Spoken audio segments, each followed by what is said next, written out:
अस्सलामु अलैकुम वरहमतुल्लाहि वबरकातुह। नहमदुहु व नुसल्ली अला रसूलिहिल करीम। अम्मा बादु फ़अऊज़ु बिल्लाहि मिनश शैतानिर रजीम। बिस्मिल्लाहिर रहमानिर रहीम।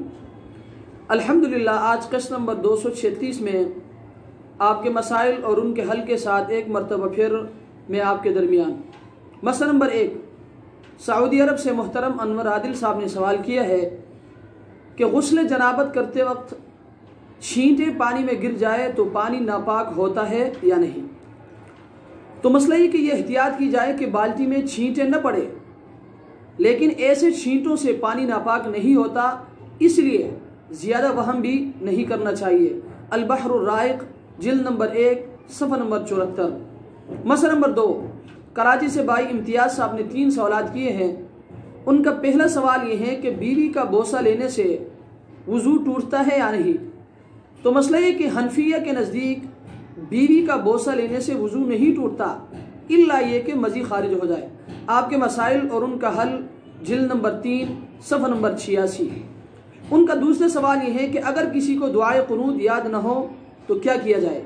ये मसला इससे पहले भी तकरीबन गुजर चुका है। तो मसला ये कि अगर किसी को वितर की नमाज में दुआए कुनूत याद न हो तो पहली बात यह है कि वो याद करने की कोशिश करे। जब तक याद नहीं होता उसके जगह में रब्बना आतिना फिद दुनिया हसना व फिल आखिरति हसनतन व क़िना अज़ाबन नार।